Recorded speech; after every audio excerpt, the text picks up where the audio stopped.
All right, welcome back. We're still talking winter storm this weekend with Chief Meteorologist Tim Buckley at FMY, Chief Meteorologist Brad Panovich here in Charlotte. As of right now, Tim and I are kind of in general agreement on an icy mess for most of the Carolinas. It's going to be a sleet, freezing rain mixture of some kind.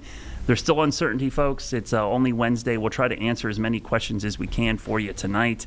That's kind of a look at what we're looking at. And Tim broke it down even further for thicker ice, which I agree with for parts of our area. I really quickly, James, could you punch up my laptop real quickly? And I'll ask Tim about this before we get to your questions.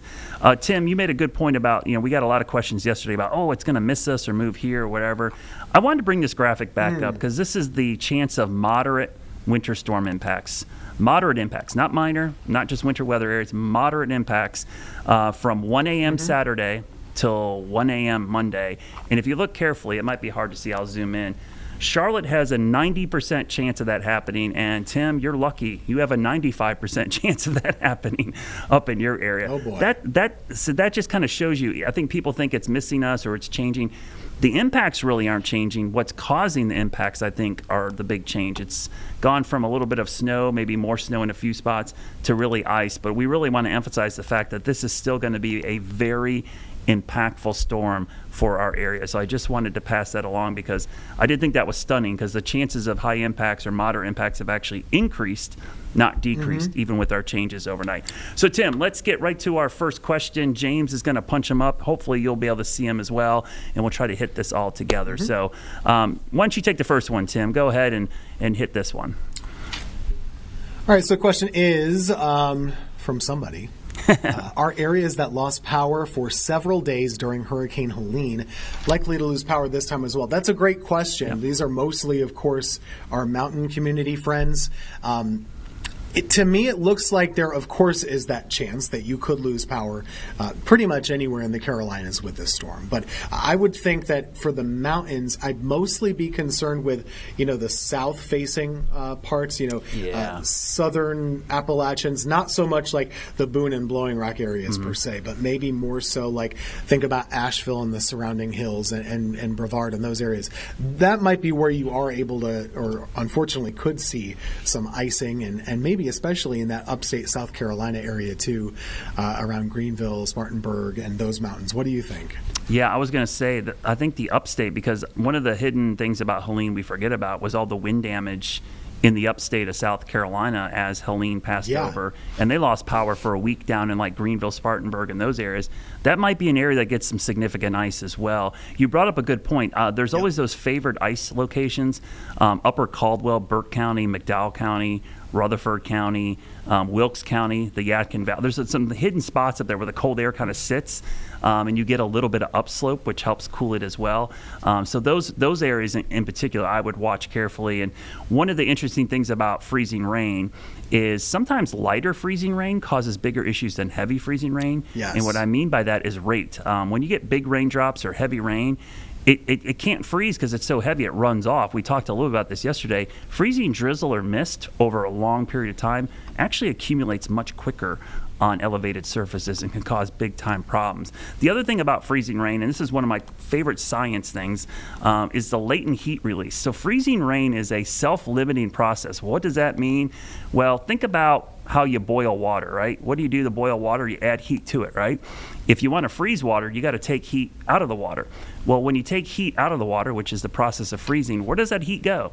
It goes into the atmosphere. So in freezing rain, when freezing rain is freezing, it is actually slowly trying to warm up the atmosphere unless you have a constant supply of more cold air, which we do in this case. It's a high pressure over New England that continues to push it down. This also is something that relates to the frost and freeze season. When farmers spray their crops with water to get ice, this is what they're doing. They're releasing heat from the water to go into the plant to keep it from freezing. They're freezing the water and not the plant. So, Tim, that's always an interesting science part of freezing rain. We get things called barrier jets and anchor highs that supply the cold air, but there's a lot of other things going on in the atmosphere that make freezing rain kind of very unique. Yeah, it's super interesting, and that plays a big role in a lot of our events when you're concerned or wondering, is it going to be cold enough to make that ice? And how long is it going to last? A lot of those freezing rain events, most of the ones that I can remember, Brad, for our area, we have an air temperature of like 28, 29, 30 degrees. Yep. And so that can really cut it off or shut it off toward the end. But like we were saying before, it's really going to be cold. We'll be in the low 20s, mid 20s at best. And so it really is going to be one of those things where that's probably not going to save you. No. But also, like you were saying, that high pressure constantly giving us that cold air, that's the thing we've been lacking with so many of these winter setups, is that cold air source. And now we have it, and I wish we didn't, because that's going to keep that ice as a possibility throughout the entire event.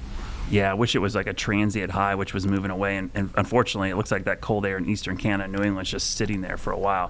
All right, so let's go to our next question. This is says, "Hi, Brad." So I guess it's directed towards me, but we'll try to both answer this.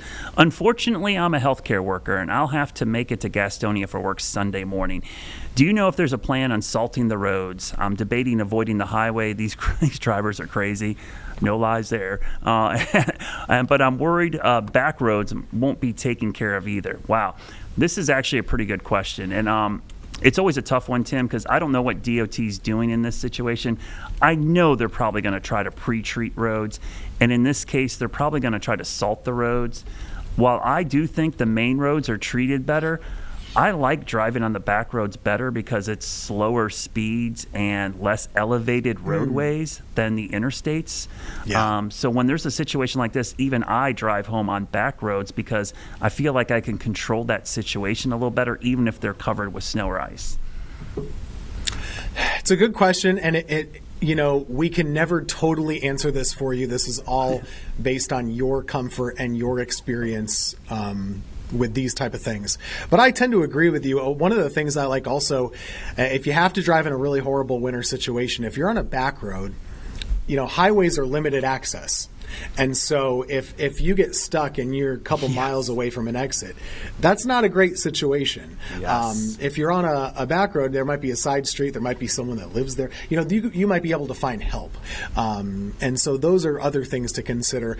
For me, we don't get it all the time, but we've had plenty of storms where I've had to drive to and from work in bad snow or bad ice.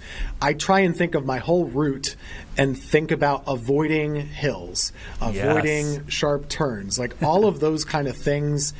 There are probably a couple ways you can get to where you're trying to go. Trying to avoid a lot of those things as best you can is going to put yourself in the best situation to succeed. And then just taking it slow and not making a lot of sudden movements.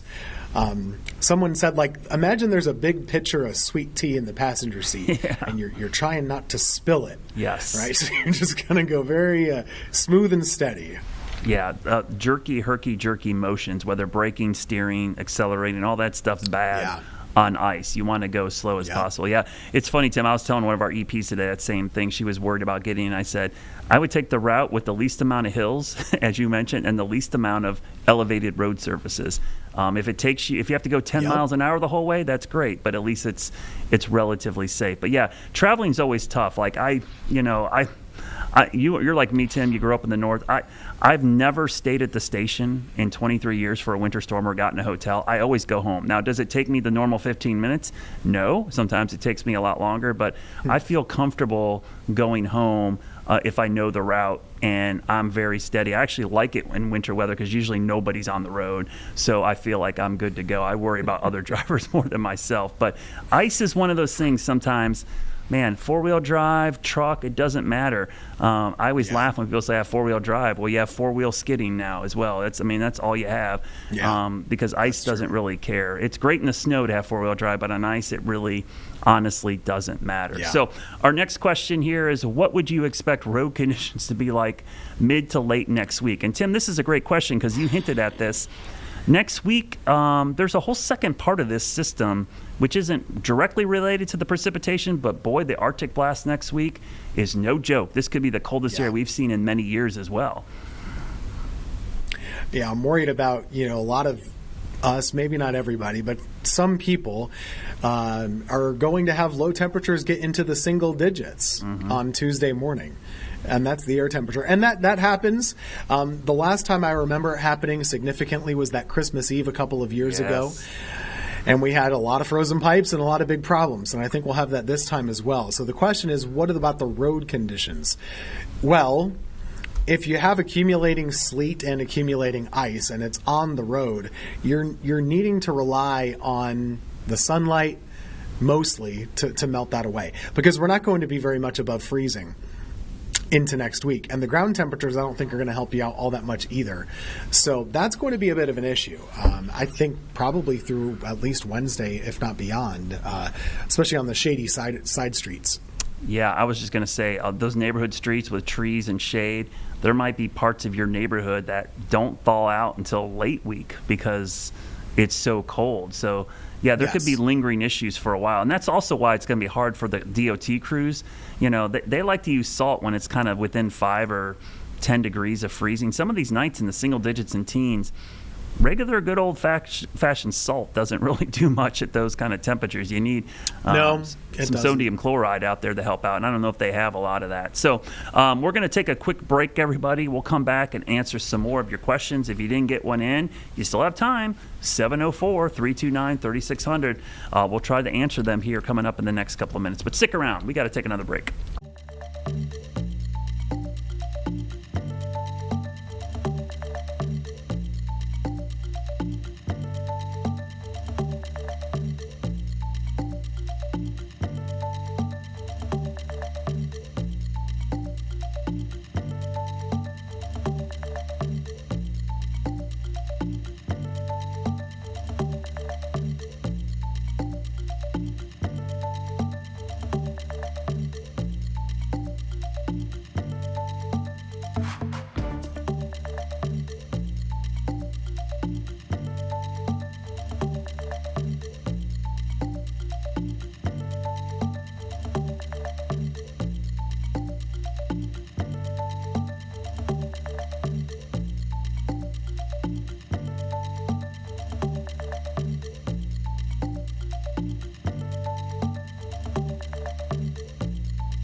All right, welcome back. We're taking your questions about the winter storm here on a Wednesday evening. We're still about 72 hours-ish away. Saturday night this time. We'll probably be in the thick of it. Tim Buckley joins me as well. Got a great question here, Tim, and this will probably apply to you as well. It's directed towards me, but I'll direct it towards you.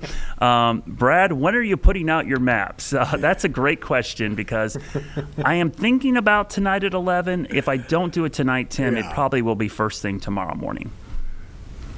Gotcha. Yeah, it's always a fun question to ask, you know, because people always want to know, and I totally get that. One of the questions we were answering last night on air was, what's the deal with the Apple Weather app? And we can get into that if you want to. But truly, right now, I'm not even joking, right now it's still forecasting over 20 inches of snow. I just saw somebody texted me that it said in Charlotte 17 to 18 inches of snow. I'm like, today? Amazing. What is going on with that app? Yeah. To answer that question, I usually do 48 hours out as kind of a minimum. So I would probably have mine out tomorrow, but not tonight for me, I don't think. Yeah, I really do want to get that hurricane hunter data in there, and part of me says it might be too close for 11. And I honestly, Tim, I'd probably be comfortable putting out some type of ice map, but I'm not comfortable with a snow map yet. So I think that's the catch. Because remember, folks, snow's tougher. Yeah, full transparency. Even though sleet is a form of ice, it's measured like snow, so it would go into the snow total. So when we're forecasting snow, that's snow and sleet accumulation. Ice is just strictly the ice that sticks to stuff. So speaking of that, I just want to quickly show this just for full transparency, Tim. This is the blend of models look for the Carolinas, just to give you an idea. This is not one model. This is the national blend of models. So it takes every single model. It's weighted by forecasters, and it uses what's called the flat accumulation, which is the FRAM model. That's a fancy term for freezing rain allowing model. So this actually has a lot of human tweaks to it and blending. And if you look carefully, Tim, that's kind of scary, because I think every square inch of North Carolina and most of upper state South Carolina is around 4/10 to 5/10 of an inch ice. That's pretty significant. It'd be a widespread disaster. There's no doubt about that. I have some thoughts about it. I don't know if it's going to be that icy in Central Virginia. Yeah, that seems a little weird up there. All of those things go into it. I would think maybe that it probably needs to be, unfortunately, maybe a little higher in a narrower area and then lower over a broader area. But like you said, it's a blend. And like we also said, it's 3 days away. It's broad brushing everything, basically, is what it's doing. It's just like, all right, there's ice everywhere. Is now a good time to give Brad his gift? I got Brad, the only brand of ice melt I trust is Brad's Ice Melt. How much do I owe you for that? Brad's Premium Ice Melt. Yeah. So that's why I'm driving home. I'll be out in my hood sprinkling in front of my car as I drive. So Tim, we had a question, and James briefly brought it up there, and you brought it up as well. So, boy, I don't know if we have enough time for this, but why are there so many discrepancy between weather apps? And I think this question pertains to the national and stock app, not our station apps, which are our forecast or local apps, but kind of the national apps, the Google Weather, MSN Weather, Apple Weather, all of those. I dove into this a little bit. I know you did yesterday as well, but maybe you start off. Why are there such crazy forecasts, especially for snow for some reason, from these apps? Well, number one, neither Brad nor I know the code. We didn't make those. We don't work for them. So that's number one. So we don't know how they're going through it. But truly, I mean, I think the gist of it is it's scrubbing computer model data, and probably 362 days of the year, it's pretty good for most things, whether it be temperatures or even rain chances. It's bad for summer thunderstorms because we're bad at predicting where those exactly are. It's really bad for snowfall because computer models are not good at identifying. And we have our struggles too, don't we? Yeah. Where's the snow going to be heaviest? And then moreover, how's that snow going to stack up on the ground? And right now, for some reason, in that coding that's in those apps, it just takes everything that's falling this weekend and make it snow. And we've just spent 45 minutes showing you why it's not going to fall as snow, unfortunately, over a big chunk of the Carolinas. And there must be something in their code that's not seeing that level of the atmosphere correctly. Yeah, and I think the tell on that, Tim, is that you never see in the app, like, there's going to be 4 to 5 inches of snow, half inch of sleet, quarter inch of ice. It always just says snow. So to me, that's right. I agree with you 100%. What it's doing, and this is, peel back the curtain, what I think, and I'm almost 99% sure of this, as you mentioned, I think it takes all the precip, it looks for 32 degrees anywhere in the profile, and it converts it all to snow at a 10-to-1 ratio. It's pretty much what it does. Yeah. So it took that, Tim showed you like that 1.7 inches of rain or whatever, the 1.5, right there, the 1.5 liquid equivalent. It's basically taking that and saying that's going to be 15 inches of snow. That's what it's doing. It's not accounting for mixing, melting, compaction, P-types, any of that. So I think that's what's happening. And Apple, for whatever reason, it just has a really bad track record of doing that for almost no reason. It's really weird. And the app doesn't have to see people at the grocery store the next day and explain why, hey, you said it was going to be 20 inches. I never said 20 inches. I'm saying wait. I'm saying you got to give me more time, and then I'll tell you it'll snow 1 to 2 inches in Greensboro instead of 20. People harass Tim Cook. They're like, Tim Cook, my forecast sucks. So the next question we got is a Charlotte-centric one, but you could probably answer this for your area as well, Tim. What is the probability of Charlotte-Mecklenburg Office of Emergency Management opening shelters across Charlotte? And do you expect shelters needed through all of Charlotte? So it's funny you say that. I'm actually going to be in a briefing with them tomorrow. I help our local emergency management office. I'll give them a briefing on the weather. I'll kind of find out. My gut tells me they won't do that unless there's massive power outages where people need warming shelters. We do have shelters open for the unhoused right now in Charlotte because it's so cold. But if there is widespread power outages, I do think like fire stations and some shelters will open that have generators or heat to help people, get out of their home and have a warm place to go. I don't know what you've heard up in the Triad area, but I think that would be like the trigger if there's a massive power outage. Yeah, I think they're still thinking those plans over, and certainly that'll be a consideration. But, if that were to be the case, you still got to get there, and you still got to drive yourself to get to those shelters. So we've been kind of given some tips on our newscasts of, if you're stuck at home and you can't get on the roads and you don't have heat, like what are your best options to kind of keep yourself home warmer throughout that event? And there are limited options. You don't have too many sources of heat, but even simple things like keeping everybody in the same room and applying sheeting to the windows and all these kind of things that can kind of help you out in a pinch if you need to for a couple days. Yeah, and I think that's a key part is also once it gets cold and the power goes out, try to retain that heat in your house as much as possible. Tim, this one's for you. I'll let you take this one away. Well, we just kind of were talking about this, weren't we? Best way to keep the kiddos warm without a generator. Limited options, but you might have a heat source. I know for my house, I have a gas fireplace. It still works when the power's out, and so that's something you might consider, obviously. But apart from that, what could you do? You can make sure today and tomorrow and the next day, feel around the windows and the doors, see if there's cold air getting through. You can kind of take care of that, and it doesn't need to be a fancy fix that works every day of the year. You could simply tape that up or put a blanket on you can do that sort of impromptu insulation now if you'd like to, or you could do it over the weekend.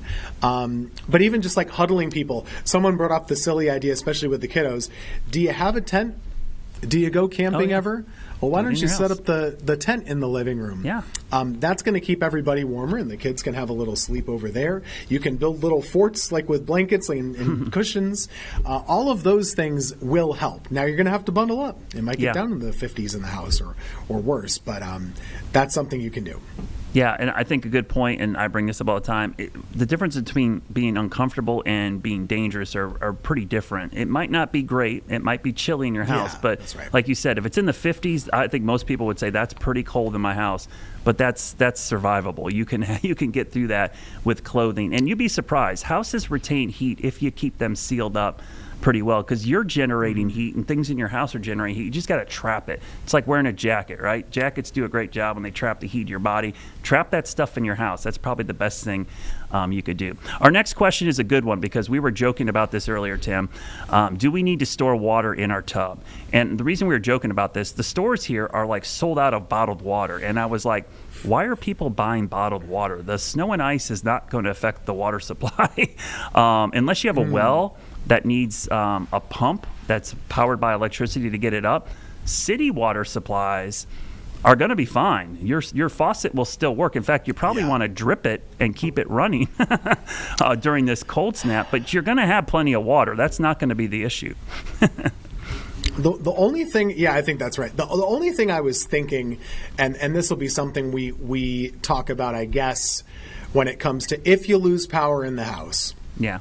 And if it gets down to 8 degrees or whatever, boy, does that increase your chance of having frozen pipes. Yep. So what you might want to consider is actually shutting off the water and leaving those faucets open to kind of drain the pipes. Do you know what I mean? Yep. So that's something that you might consider if you're worried about those pipes a little bit. And hopefully it doesn't get to that point for folks, but that might be somewhat of a concern. Yeah, usually water's not a big issue here, so I think, probably I'd be okay with the water. And the other thing is, you just fill up water bottles and jugs at your house. You don't need to go to the store and buy it. The faucet works right now. You could start filling up bottles now and save it for the weekend. There's no need to go buy bottled water. Not that your water bill is free, but you pretty much have free water at your house. You know what it is? It's psychology, right? Yeah. As human beings, we feel better when we're doing something. And the act of going and I'm going and doing this and I'm going and buying that's going to make you feel a little bit better. Yeah. Some of those things you really need to buy, but maybe the water might not be one of those. Yeah, and all the toilet paper, because we know you're probably cold air makes you go to the bathroom all the time, Tim, right? All right, this is the next question. We saw that during COVID. Yeah, that was weird. So this one's for me. What's the closest place I could drive from Charlotte on Friday to avoid ice or snow? Wow, that's I'd actually probably recommend south, not north. Yeah. I was thinking today, because someone was coming up from Florida, and they asked, when would it get bad as I'm coming to Charlotte? And I was thinking like Columbia, like the Midlands of South Carolina might be the borderline, or maybe coastal South Carolina, Charleston. I would maybe go to Charleston, maybe down there. I think Myrtle Beach might be close, but the nice thing about the ocean this time of year, it's still warm enough to keep the immediate coast a little bit warmer. And so I think I would head south or southeast, not go north, northwest, or northeast. What's wild is in some of those computer model runs, they actually warm it up a lot at the end of the storm on those. So we'll see if that happens. But I agree with Charleston. Good choice. Yeah, that would be a good one. It's easy. It's all interstate, too, by the way. All right, so we're running out of time, everybody, but don't go anywhere. We're going to keep the weather coverage rolling here on WCNC Plus and WFMY Plus, and we'll be doing this again every night this week, and you'll probably get sick of seeing us, but we'll keep you informed on this winter storm as we get closer to the weekend. See you later.